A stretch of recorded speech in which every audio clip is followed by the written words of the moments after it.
भगवान श्री कृष्ण हिंदू धर्म के सबसे लोकप्रिय देवताओं में से एक माने जाते हैं।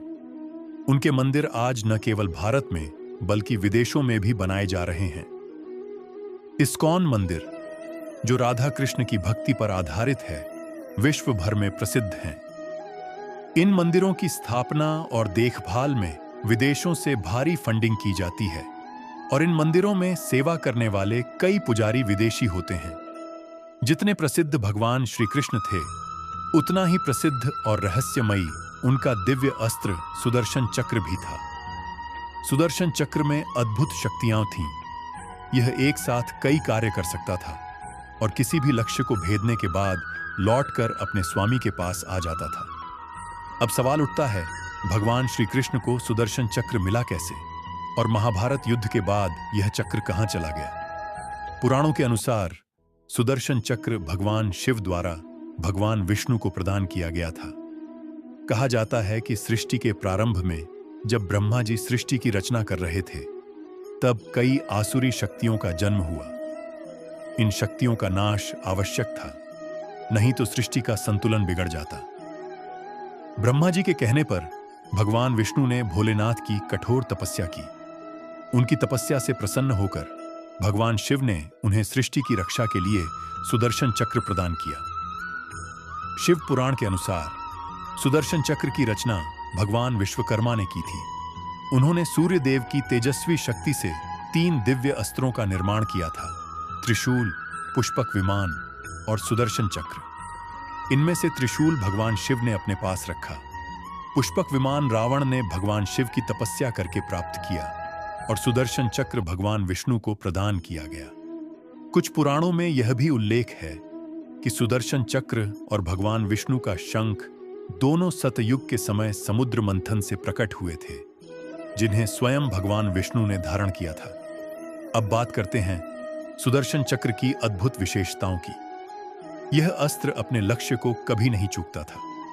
एक बार छोड़ दिए जाने पर यह अपने लक्ष्य का नाश करके ही लौटता था। यह इच्छानुसार बड़ा या छोटा भी हो सकता था। भगवान विष्णु ने इसकी शक्ति का उपयोग सूर्य देव को ढकने के लिए भी किया था। महाभारत युद्ध में भी सुदर्शन चक्र की भूमिका अत्यंत महत्वपूर्ण रही। जब अभिमन्यु वीरगति को प्राप्त हुए, तब अर्जुन ने प्रतिज्ञा ली कि वे सूर्योदय से पहले जयद्रथ का वध करेंगे, अन्यथा अग्नि में प्रवेश कर प्राण त्याग देंगे। संध्या होते होते जयद्रथ अब भी छिपा हुआ था। तब भगवान श्री कृष्ण ने सुदर्शन चक्र की शक्ति से सूर्य देव को ढक दिया, जिससे संध्या का भ्रम उत्पन्न हुआ। अर्जुन ने जयद्रथ का वध कर दिया और फिर श्री कृष्ण ने सुदर्शन चक्र को हटा लिया। सूर्य पुनः प्रकट हो गए। इस प्रकार अर्जुन की प्रतिज्ञा पूरी हुई। सुदर्शन चक्र केवल भौतिक अस्त्र नहीं था, बल्कि समय और ब्रह्मांडीय ऊर्जा का प्रतीक था। जब भगवान श्री कृष्ण ने कुरुक्षेत्र में अर्जुन को गीता का उपदेश दिया था, तो कहा जाता है कि उस समय सुदर्शन चक्र ने काल यानी समय को रोक दिया था। उस क्षण में केवल अर्जुन और श्री कृष्ण ही सक्रिय थे, शेष सब स्थिर थे। ऋग्वेद में सुदर्शन चक्र का वर्णन समय के चक्र के रूप में मिलता है। इसका अर्थ यह है कि यह कोई साधारण अस्त्र नहीं, बल्कि समय, ऊर्जा और ज्ञान का प्रतीक था। एक ऐसा दिव्य गुण जो केवल भगवान विष्णु या उनके अवतार के पास ही होता है। अब सबसे रहस्यमय प्रश्न, भगवान श्री कृष्ण की मृत्यु के बाद सुदर्शन चक्र कहां गया? भविष्य पुराण में इसका उल्लेख मिलता है। उसके अनुसार सुदर्शन चक्र को स्वयं भगवान परशुराम ने भगवान विष्णु से प्राप्त किया था और बाद में उन्होंने इसे भगवान श्री कृष्ण को प्रदान किया। महाभारत युद्ध के बाद सुदर्शन चक्र का कोई उल्लेख नहीं मिलता। भविष्य पुराण के अनुसार भगवान श्री कृष्ण की मृत्यु के पश्चात सुदर्शन चक्र पृथ्वी के गर्भ में समा गया। यह वहां छिपा रहेगा जब तक कि कलयुग का अंत नहीं हो जाता। जब कलयुग के अंत में भगवान विष्णु अपने 10वें अवतार कल की अवतार के रूप में प्रकट होंगे, तब परशुराम जी और हनुमान जी सहित 5 दिव्य पुरुष उनसे मिलेंगे और उन्हें युद्ध की दीक्षा देंगे।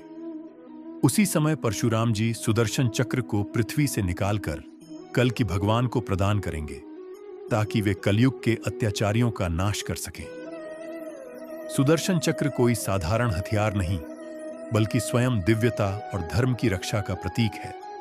भगवान विष्णु और उनके अवतारों के अलावा कोई भी इसे धारण नहीं कर सकता।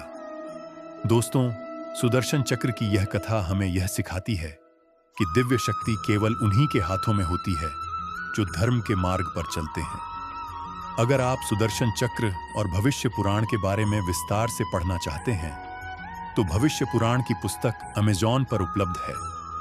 उसका लिंक डिस्क्रिप्शन बॉक्स में दिया गया है। तो दोस्तों, अगर आपको यह कथा पसंद आई हो, तो कमेंट सेक्शन में जय श्री कृष्ण अवश्य लिखिएगा। वीडियो को लाइक करें और चैनल को सब्सक्राइब करना न भूलें। जय श्री कृष्ण।